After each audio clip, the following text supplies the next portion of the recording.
Hey guys, so I'm back with another video, and it is the one that I have been waiting to make since I started this, and it is my labor and delivery video.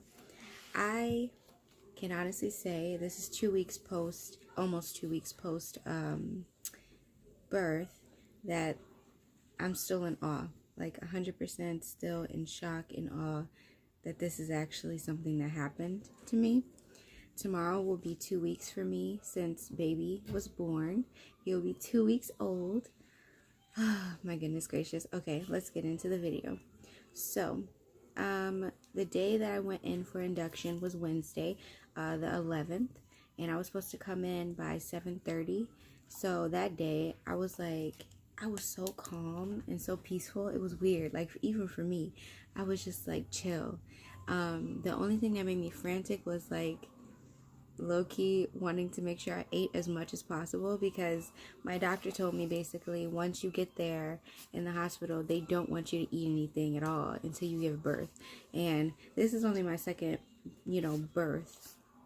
So I'm like, I don't know what to expect. I don't know if he'll be fast, if he'll be slow, how he'll be and everything. But something made me feel like it was going to be a decent amount of time before I actually delivered, because even though he was lower than he was prior, like in the prior weeks and everything, he was still high, like, and he was still chilling. Like, he was moving, but he was chilling in there in a comfortable little spot in my ribs. So I think I took a nap for maybe 2 hours that day after, making breakfast and all that stuff. And then I ended up getting ready, starting to get ready, leaving things out, because my son, of course, can't come. So, leaving things out for him when he's watched and everything, making sure he good and making sure he ate before I left and everything, making sure I ate everything before I left. Go ahead, my brother has passed. You're not going to be in the shot, so you're fine. So, yeah, so I did all that. I think I ended up getting, I don't know what I ate here, but I had Subway too. I ordered Subway, and it was like I got one for free, like a whole foot long for free, plus the foot long I got. So I ate a lot. I made a protein shake on the way to the hospital. I had it, and I had some pop too. When I got to the hospital, I had a pop and everything. So I was like really prepared food wise. And I had my bag packed already, and I had the journal, and I had the album, the picture album thing that I made for my IP. I had that with me, and that's about it. I think that's all I brought. So I got to the hospital. I got there about 7:35 because it was a little bit of traffic, and by the time I got to the, sorry if you can hear my son talking really loudly in the background. So when I got to the point of being on the labor and delivery floor, it was super empty. Like, every time I go to Little Company of Mary, it's mad empty on this floor. So even if it's people in the actual labor unit, it's never anyone on the floor. So I was like, okay, I should get in easy, should be quick and everything. And they put those bands around you, like I had said in my prior video, they had given me an NST. So when you are being induced, or even the beginning stages of labor before you like about to push, they put these bands around you to basically read the baby's heartbeat the whole time, so they can see when you're having contractions and how elevated the contractions are, how close they are, and make sure the baby's heartbeat isn't falling, because sometimes that can happen, and then the baby will be in distress, and that's how they would know that you need a C-section. So they put that on me or whatever, and my first question was, so do I have to call you every time I have to go to the bathroom, like, to take this off? And she was like, no. So all I had to do was like unplug it from the machine. So it was like 2 plugs, unplug it from there, and I could just go to the bathroom. So I was like, awesome, ain't gotta worry about that, cool. So this whole time I was at the hospital, I had to pee. No, the whole time up until the morning, I had to pee like every 10 to 15 minutes. I don't know why. I was so thirsty. And I don't know why he was making me pee this much. But that's all that was happening constantly, was needing to go to the bathroom. And it was so frustrating because I had to keep unplugging the thing just to go. And once they gave me my IV of liquids and stuff, I had to unplug that machine too, walk it with me to the bathroom, and pee every time. So when the nurse got me settled in, asked me all the questions they usually ask you, when you took your last meds, all this stuff, like prenatals and all that type of stuff, the normal questions. She told me that my doctor was on call, the one that I really wanted to deliver me. She'd be on call no matter what time I was actually going to deliver. She wanted to be called, but the person who would give the orders for what was going to happen prior to this would be the doctor that was there. I started the Pitocin, and I was set to start the Pitocin at 2 a.m. in the morning. Throughout this whole period from 7:30 to 2 a.m., I am fully awake, peeing every 10 to 15 minutes, just chilling. And, every now and again, the nurse would come in and she's like, you've been having contractions like every, this amount of time. And I'm just like, I'm not feeling anything. Like slight pressure, like I have to pee. Like he's sitting on my bladder hard. But that was it. And I was just like, this is going to be an interesting one. I don't think it's going to feel the same as with my son.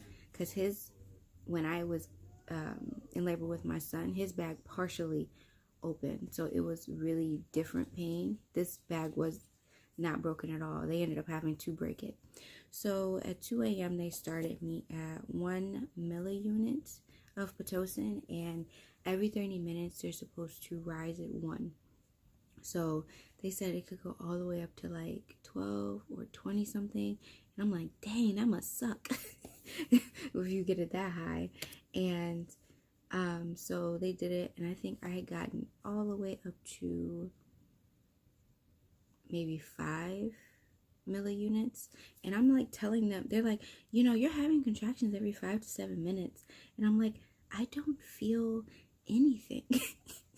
Like, I'm not feeling any of these. And I'm just like, okay, I feel pressure, like peeing pressure, but I felt weird because they kept asking me, and I'm just like, I'm actually good. I'm just chilling, watching my videos on my phone, eating suckers. And they kept laughing because I'm smiling every time they come in the room. And I'm just like, yeah, I'm good. Like, the lady came in to take my blood, and she's like, wow, you're still smiling. And I'm just like, yeah. She's like, you got a sucker and everything. I'm like, yeah, I got more too. I'm good. I'm really good over here. So then my IP, he was set to come in. He had an Uber set to get him at 4 a.m. And so he would arrive at the hospital by 5 with his nanny. And so I hadn't heard from him. So I was just like, I wonder if he's going to be on time. It was about like 4:30 when I thought about this. And I was like, he hasn't said anything. I wonder if he's here yet. And it was just hitting 5 when she came in to give me another dose of my Pitocin. And she's like, oh yeah, your visitor's here. And I'm just like, oh yeah, he's on time. He was ready. He didn't go to sleep. I'm like, he didn't get any rest. I know it. So he comes in the room, and he's just so happy. He has his suitcase ready. He has a whole suitcase of stuff for baby. He has the car seat ready. He has his own bag for all the baby's documents and crap. And I was just like, very prepared. I don't even think I was that prepared. Like, I had a diaper bag, but that was about it. So yeah, that happened, and we were just talking. He was really sweet, and his nanny doesn't speak English, so he was basically translating for us whenever she would say something to me or I would say something to her. And she had gave me these treats. They were from where she's from. She's from Taiwan. So I was like, oh my gosh, that was so sweet and thoughtful. I didn't even expect anything at all. So they were there for a little while, maybe until 6:37. They were in my room. And there was a waiting area that most people go to if it's taking a long time and everything. So I think around that time, 6:30, almost 7, I told them, I want to try to get some rest because I haven't slept all night. And this is going to bite me in the butt once I have to deliver. And I have to use all that energy I don't have right now. So my doctor was supposed to come in by 7 a.m. So she would still be on call while she's having her appointments, but she'd be closer. So she'd be in the actual hospital. So she'd just have to run over here whenever it was time and everything. So, I'm still chilling, barely getting sleep. I think I only slept 2 hours maybe off and on, because they kept coming in the room to up my dose and ask me more questions.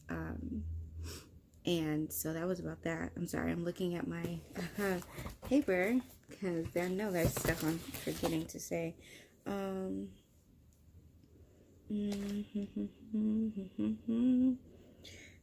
Oh, yeah, so before I told him to leave the room and with his nanny to like go in the other room so I can go get some sleep and everything, I gave him the scrapbook and I gave him the journal, and he was so surprised because I didn't like tell him what it was or what I was going to do besides the gifts I gave him already. And he was looking through it. He looked through the journal first, and that was like pictures of me like throughout the process of the belly getting bigger and everything, and that was like little notes I wrote him and baby, and he was just like, oh my gosh, this is so sweet and thoughtful.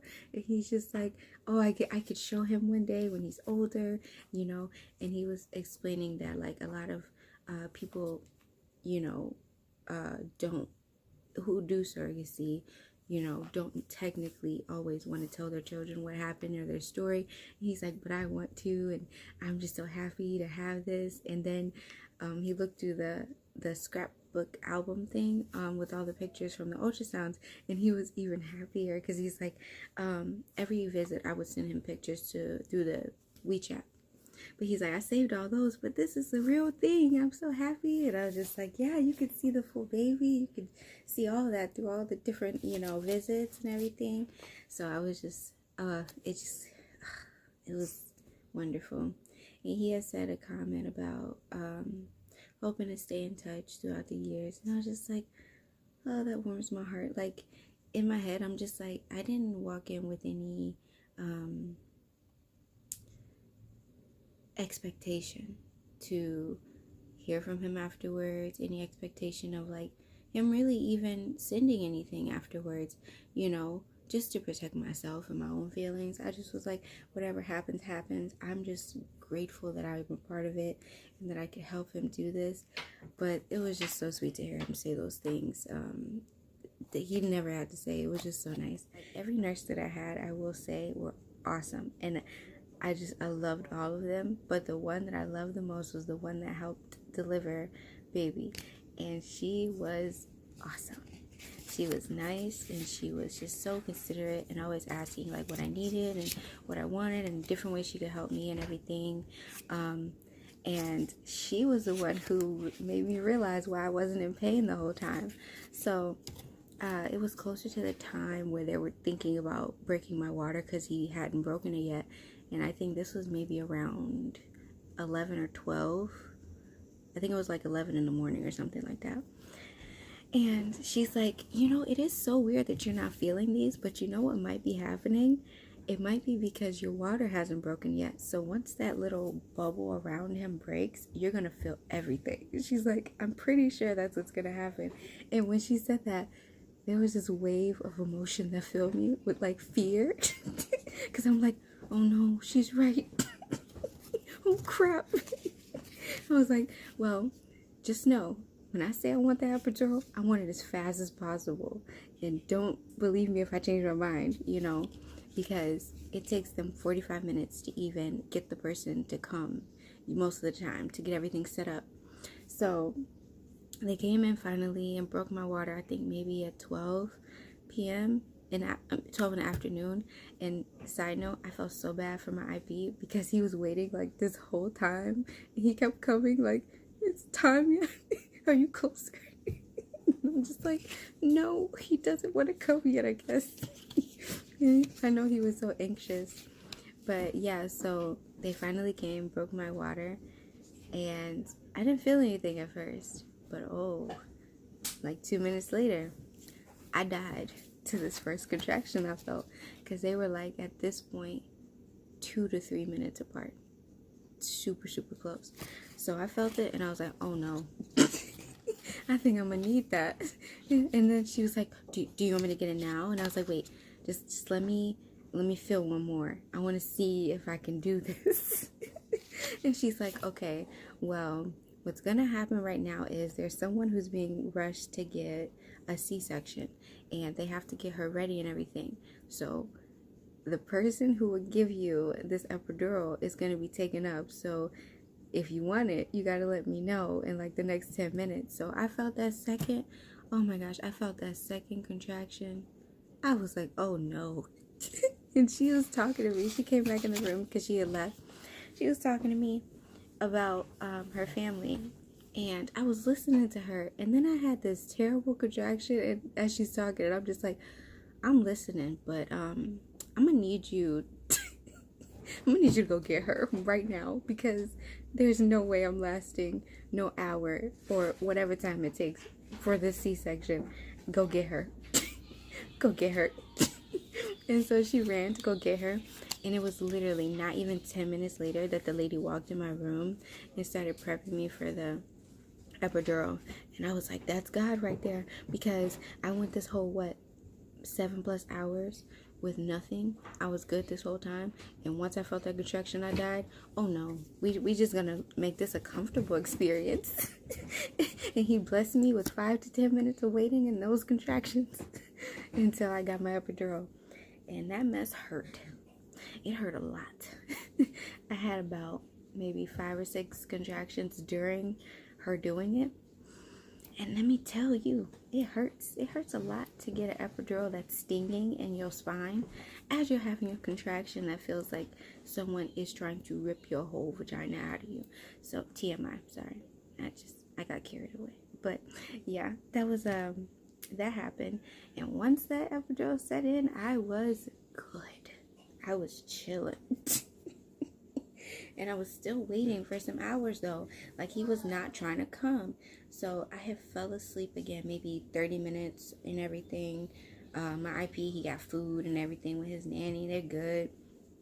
And I had fell asleep. And I woke up and threw up. And it was just, this was probably the worst part of my whole delivery.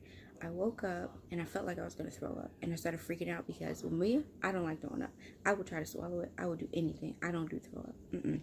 I will avoid it at all costs. I didn't throw up once in this whole pregnancy. I didn't throw up once with my son. I don't do throw up. So it felt like it was coming so fast. So I tried to like stop it.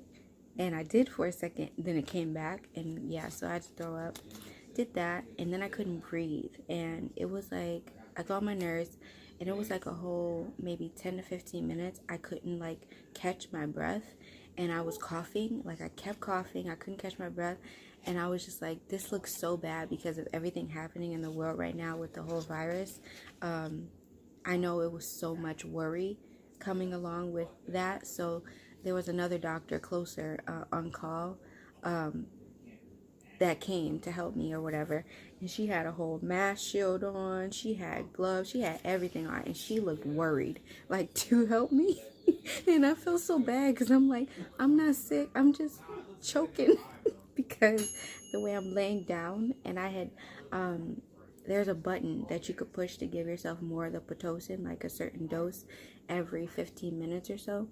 And so I had pushed it. And the last time I pushed it, I was laying down too low. So, I think I gave myself like heartburn or something and I started choking. And she looked so concerned. But once they like lifted the bed up more and I was like straight up sitting basically, I could breathe again. So I was like, okay, good. I'm good. Okay, cool. Whew, because I ain't about to deliver and have to throw up. That is not what I'm trying to do today. So about this time, all this is happening.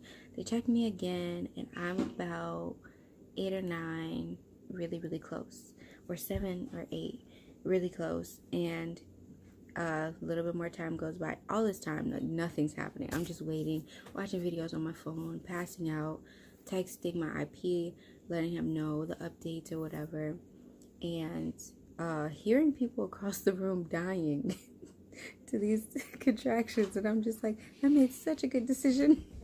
I'm so happy I did not go through that. So they paged my doctor. She's running there or whatever. And it's only me and the nurse in the room. And then my IP comes. And we have the room set up where I'm here on the table, lifted up, pushing. Then we have a shield in between this part. And then on the other side of the shield, it's like a barrier basically. It's a chair for him to sit in and the warmer for the baby to lay in after he comes out. So he came in the room. We called him, had him come. He's sitting behind, waiting for baby to be delivered. And they called the doctor. So at this point, I'm pushing so much. I'm just like, you know what? Let's just get this going because I'm so tired. I just need this to happen. You know, I don't have much energy and everything. And she was like the best hype person ever. She's just like, you got this, you got this. And I'm just like, I'm tired, but sure, if you believe it, I believe it. Let's go. And so I get his head out and everything, and the doctor's in the room, and she's just, my doctor is literally the funniest person as a doctor. She's in there, she's getting dressed and stuff, like getting her gown and stuff on, her gloves, and she sees the heads and the shoulder and stuff out, and the nurse is telling me to push again, but she's like, wait a second, wait, because I'm about to push the whole baby out. My doctor's like, wow, that is so awesome. And my nurse is like, get your stuff on. Get your stuff on, girl.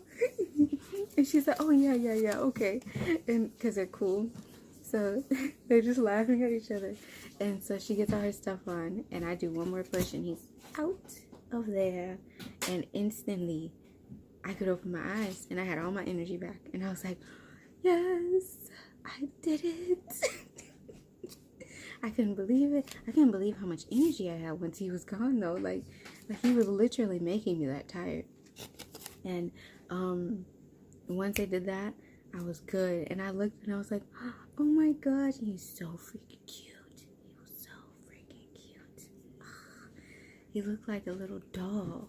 I was like, you are a doll, literally. Like, it was so weird, like one of those porcelain pretty dolls, not the creepy ones, the really pretty ones. Oh my gosh, he was beautiful.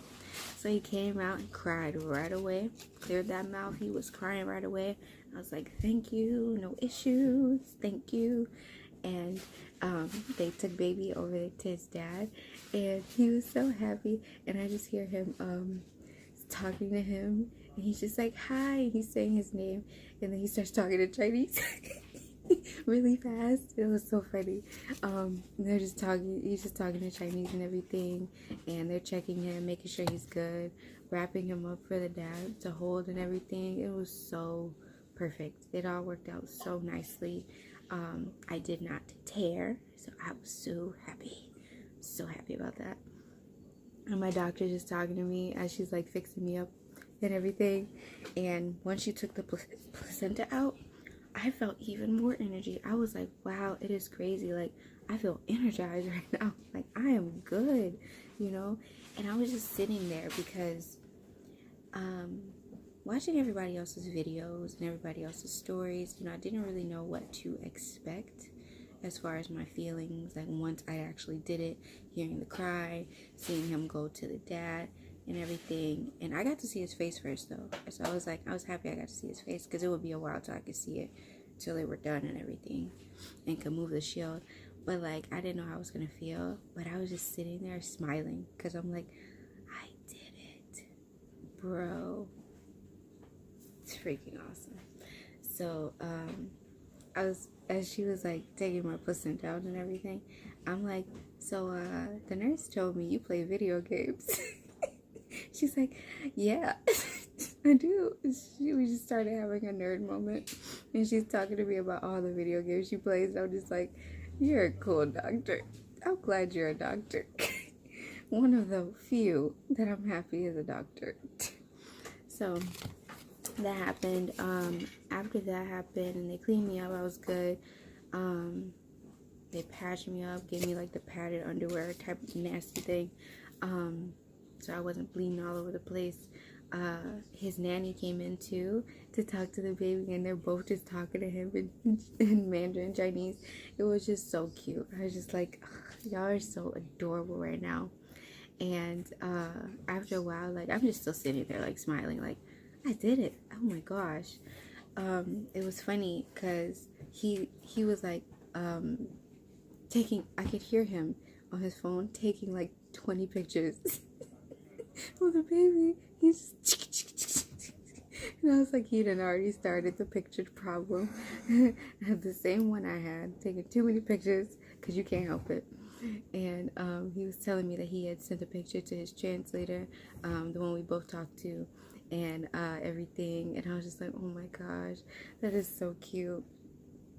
And he had turned the chair around because the chair was turned toward the wall.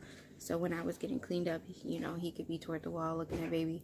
And he had turned it around purposely so I could see baby when the nanny was holding him and everything. And then what happened? I was sitting there for a while longer. I had told him to send me pictures too because I wanted to have pictures of like when he first came out and everything. So he sent me pictures, and he looked even prettier in the pictures. I swear he has like the best camera ever. I don't know what I don't know what type of camera he has. I mean, the baby's automatically cute, but it just was such great lighting. But so he did that, and then he was the one who was just like, oh, we need to take a picture. So I held baby and we took a picture, and he was kicking me so much. And I was like, this is how I know it's you, because you doing the same thing outside that you would do it inside, kicking the mess out of me all the time. And I'm like, how are you this strong? Because he's literally like a little tiny foot, this small little foot, kicking the mess out of my arm as I'm holding him. And I'm just like, man, whatever you do, you're gonna be strong.